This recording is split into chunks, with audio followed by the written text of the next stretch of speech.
நமஸ்காரம். உங்க கல்பனா ஸ்ரீகாந்த் சிம்ம ராசி மற்றும் சிம்ம லக்ன அன்பர்களுக்கு எப்படி இருக்கு அப்படின்னு பார்க்க போறோம்.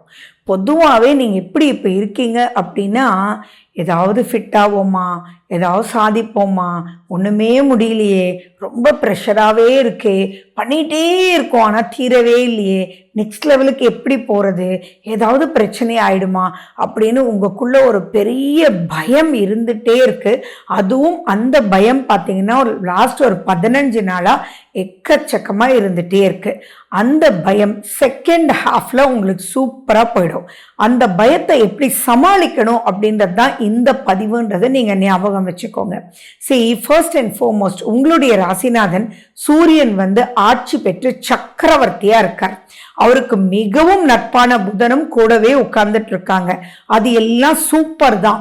ஆனாலும் அறியாத பயம், புரியாத கவலை, தெளிவில்லாத ஒரு நிலை, ஏதாவது ஒரு மிஸ்டேக் பண்ணிட்டே இருக்கிறது, அதெல்லாம் உங்களுடைய குழப்பத்தினால்தான். அதுக்கு முக்கிய காரணம் பார்த்தீங்கன்னா கேது அங்கேயே உட்கார்ந்து இருக்கக்கூடிய ஒரு காலகட்டம் தான். பட் நீங்க கவலையே பட வேண்டாம். செகண்ட் ஹாஃப்ல சூரியன் 2ஆம் வீட்டுக்கு போயிடுறார். அதே மாதிரி இந்த மாதிரி காலகட்டத்தில் சட்டுன்னு கோவப்படுறது, தப்பா புரிஞ்சுக்கிறது அப்படின்றதெல்லாம் மீறி பிரச்சனைக்குள்ள பிரச்சனையா இழுத்துட்டு போயிட்டு இருக்கு. இதுல சந்தோஷம் என்ன நீங்க படுவீங்க அப்படின்னு பாத்தீங்கன்னா யோசிச்சு பாருங்க. அதாவது நீங்க யாரோட சண்டை போட்டீங்களோ அவங்க பெருசா இதை எடுத்துக்கவே மாட்டாங்க. ஆனா நீங்க அது பெருசா எடுத்துட்டு போய் ஐயோ இப்படி பேசிட்டோமே வச்சுட்டோமே, என்ன பேசணும்னே தெரியலையே அப்படின்னு உங்களுக்குள்ள ஒரு அறியாத பயம், ஓவர் திங்கிங், ஹை பிரஷர் அப்படின்றது இருக்கீங்க. தயவு செஞ்சு அதை ஒதுக்கிடுங்க.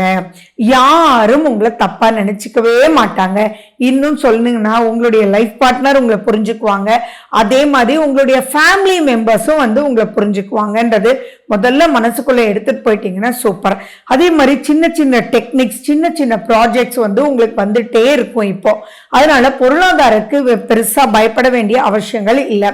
வேலை கிடைக்காதவங்களுக்கு கண்டிப்பா புது விதமான அடிஷனல் ஜாப் கிடைக்கும்.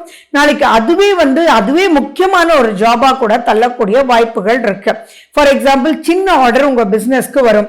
ஆனா நீங்க பண்ணி கொடுக்கக்கூடிய பெர்ஃபெக்ஷன்ல பாத்தீங்கன்னா அந்த ஆர்டரே பாத்தீங்கன்னா பெரிய பல்க்ல நீங்க நினைச்சு பார்க்காத அளவுக்கு சூப்பரா உங்களுக்கு லாபகரமா ஜெயிச்சுட்டு போயிடுவீங்க.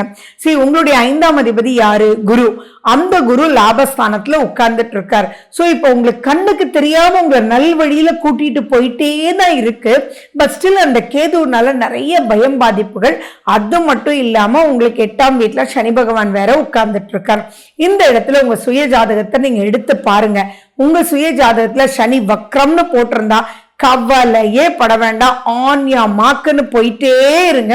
சனி பகவான் அனைத்து பிரச்சனைகளுக்கும் முற்றுப்புள்ளி நவம்பர் மாசத்துக்குள்ள கொடுத்து நிறைய நெக்ஸ்ட் ஸ்டேஜ் ஆஃப் லைஃபுக்கு உங்களை கூட்டிகிட்டே போயிடுவார்ன்றது பயம் கிடையாது. இன்னொரு கேள்வி உங்களுக்குள்ள வரலாம், 7ஆம் வீட்டுல ராகு இருக்காரு, அப்படி இருக்கும்போது எப்படி அப்படின்னு. இது எப்படி இருக்கும் அப்படின்னு பாத்தீங்கன்னா குருனுடைய பார்வை இருக்கிறதுனால முழுமையா அது பிளஸ் ஆயிடும். பயப்பட வேண்டாம். ஆனா நீங்க உங்க பார்ட்னரோட சொல்றதுக்கு, நீங்க வேலை பண்ணிட்டு இருக்கீங்க அங்க உங்களுடைய டீம் மெம்பர்ஸோட நீங்க சொல்றதுக்கு, இதெல்லாம் உங்களுக்குள்ள ஒரு ஃப்ரிக்ஷன் இருக்கும். அப்ப ஓவரா அழுத்தத்துல நீங்க பேசும்போது நீங்களே வெடுக்குன்னு பேசிடுவீங்க, நீங்களே அதுக்கு ஸ்பாயிலரா ஆயிடுவீங்க. அதுல மட்டும் ரொம்ப ரொம்ப கேர்ஃபுல்லா இருக்கணும். அது மட்டுமா, வாக்குஸ்தானத்துல செவ்வாய் வேற போய் உட்கார்ந்துட்டு இருக்காரு. அப்போ நீங்க டக்குன்னு கோவப்படுறதும் படபடன்னு கண்டினியூஸா ஏத்த மாதிரி என்ன சொல்றாங்கன்றதை கேட்காம நீங்க பயங்கரமா ஃப்ளோ போயிட்டு இருக்கும் போதுதான் அந்த இடத்துல ஃப்ரிக்ஷன் ஏற்படும். அப்ப நீங்க என்ன பண்ணணும், எதையுமே நிதானத்தோட சாந்த தன்மையில நீங்க பேச ஆரம்பிக்கணும். அவங்களுடைய இடத்துல இருந்து நீங்க புரிஞ்சுக்கிட்டீங்க அப்படின்னா நீங்க வேலை செய்யற இடத்துல உங்களுடைய தொழில வளர்ச்சி நிச்சயம். திருமணம் அப்படின்ற ஒரு விஷயம் வரும்போது கொஞ்சம் நீங்க தள்ளி போடுங்க, பாருங்க, செய்யுங்க. அதுக்கப்புறம் முடிவுகளை நீங்க இந்த மாசம் எடுக்காம இருந்து அதுக்கப்புறம் அவங்களோட பேசி செஞ்சு முடிவெடுக்கிறது ரொம்ப சிறப்பா கொடுக்கும். குழந்தை பாக்கியம் அப்படின்றது சூப்பரா அமையக்கூடிய வாய்ப்புகள் உண்டு.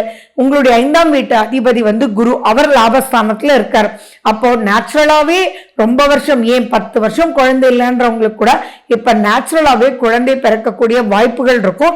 ஆனா இப்ப குழந்தை உருவாகும் போதும் அறியாத பயம், என்னாகுமோ ஏதாகுமோ அப்படின்னு சொல்லி மிஸ்கேரேஜ் ஆயிடுமா செய்யுமா அப்படின்ற ஒரு மனோபயம் இருக்கும். சோ நீங்க ஃபர்ஸ்ட் என்ன பண்ணணும், அந்த பயத்தை இல்லை அப்படின்னு சொல்லி தள்ளி விட்டுட்டீங்க அப்படின்னாலே பயம் இல்லை. சரி, இப்ப நீங்க கர்ப்ப காலத்துல இருக்கீங்க அப்படின்னாலும் நீங்க ரொம்ப கேர்ஃபுல்லா உங்களுடைய அயர்ன் கண்டென்ட்டை பார்த்துக்கணும், எக்ஸ்கிரீட்டரி ஆர்கன்ஸை நீங்க பார்த்துக்கணும். படபடப்பு அப்படின்னு இருக்கவே கூடாது. அண்ட் உங்களுக்குள்ளேயே ஒரு கண்ட்ரோல் அப்படின்றது வரணும். ஸோ மஞ்சப்பொடி அதிகமா சாப்பிடுங்க, குருனுடைய பாடல்கள் நீங்க கேளுங்க. இதெல்லாம் செய்ய செய்ய செய்ய ஆட்டோமேட்டிக்கா சூப்பரா இருக்கும். முன்னோர்களுடைய வழிபாடுக்கு உண்டான மாதம் இந்த செப்டம்பர் மாசம். மாலிய அமாவாசை அண்ட் மகாபரணி, அடுத்து துர்காஷ்டமி, இந்த மாதிரி சொல்லிட்டே போலாம். அது மட்டும் இல்ல, இந்த தடவை சஷ்டியும் கிருத்தியும் சேர்ந்து நடப்போடுது. சோ இது எல்லாமே பாத்தீங்கன்னா உங்களை ப்ரொடெக்ட் பண்ணக்கூடிய அற்புதமான ஒரு மாதம்.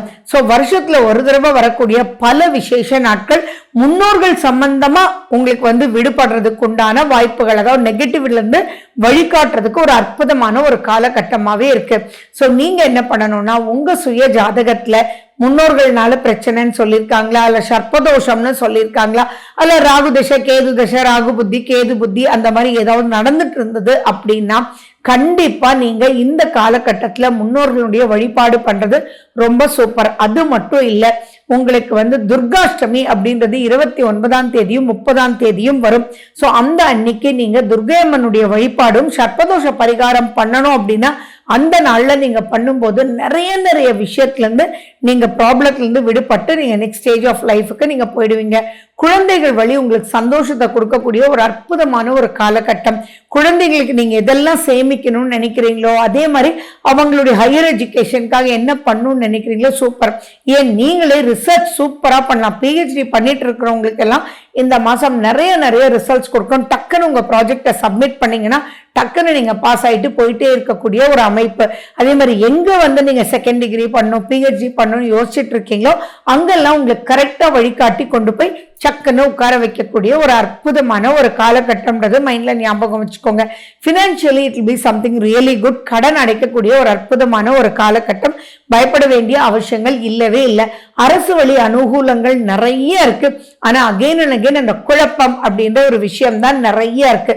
ஃப்ரெண்ட்ஸ் எல்லாமே உங்களுக்கு சாதகமா இருப்பாங்க. ஆனா எதை சொல்லணும், எந்த இடத்துல சீக்ரெட் மெயின்டைன் பண்ணணும் அப்படின்றது ஒரு கிரிப் நீங்க வச்சுக்கணும். சரி, உங்களுடைய 3ஆம் வீட்டு அதிபதி அப்படின்ற சுக்கிரன் இங்கே வரப்போறார். தட் இஸ் சிம்மத்துக்கே வரப்போறார் 14ஆம் தேதி. அப்ப சுக்கிரனும் கேதுவும் சேர்ந்து இருப்பாங்க. அப்ப அந்த இடத்துல இன்னும் கொஞ்சம் பிரஷர் உங்களுக்கு இருக்கும். அந்த இடத்துல நீங்க சுக்கிரனுக்கு இம்பார்ட்டன்ஸ் கொடுத்துட்டு, அதாவது நீங்க சந்தோஷமா இருக்கணும்ன்ற ஒரு முக்கியமான ஒரு பாயிண்ட்டுக்கு இம்பார்ட்டன்ஸ் கொடுத்துட்டு கோயிலுக்கு ஆன்மீகம் சம்பந்தமான சொற்பொழிவுகள் கேட்கறது அண்ட் சுவாமியினுடைய பாடல்கள் கேட்கறது, ஆதித்ய ஹிருதயம் கேட்கறது, துர்காஷ்டமிக்கு உண்டான பாடல்கள் கேட்கறது, ஐகிரி நந்தினி கேட்கறது, இதெல்லாம் ஜஸ்ட் நீங்க காலையில ஒரு விளக்கு ஏத்திட்டு, அல்லது அதெல்லாம் முடியாதுப்பா அப்படின்னாலும் காலையில எழுந்திரிச்ச உடனே கேதுனாலே விநாயகர், விநாயகர்னுடைய துதிகள் ஏதாவது போட்டுட்டு அதுக்கப்புறம் துர்கையம்மனுடைய பாடல்கள், வராகினுடைய பாடல்கள் நீங்க கேட்க கேட்க கேட்க, லலிதாம்பிகை, ராஜராஜேஸ்வரி யாருக்கு வேணாலும் நீங்க முக்கியத்துவம் கொடுங்க. அவங்கள நினைச்சு மனதார பிரார்த்திச்சு, முன்னோர்களை நினைச்சு பிரார்த்திச்சு போகும்போது உங்களுக்கு எந்த ஒரு நெகட்டிவிட்டி இருந்தாலும் அந்த நெகட்டிவிட்டி எல்லாமே போயிடும். ஹெல்த் சைடு கொஞ்சம் நீங்க கேர்ஃபுல்லா இருக்கணும். அதாவது ஹெல்த் அண்ட் மூட் ஸ்விங்ஸ் தான் இங்க ரொம்ப முக்கியம். திருப்தியா சாப்பிடக்கூட முடியாத ஒரு நிலை ஏற்படும். ஃபர்ஸ்ட் ஹாஃப்ல சில விஷயங்கள் கொஞ்சம் சரியில்லை, செகண்ட் ஹாஃப்ல ரொம்ப ரொம்ப ரொம்ப நல்லா இருக்கு. அதனால பயப்பட வேண்டியது கொஞ்சம் கூட கிடையாது. உங்க சுய ஜாதகத்தை மட்டும் எடுத்து பார்த்துட்டு அதுக்குண்டான முயற்சிகள் நீங்க செய்யுங்க. வெற்றி நிச்சயம். வாழ்க வளமுடன். நன்றி, வணக்கம்.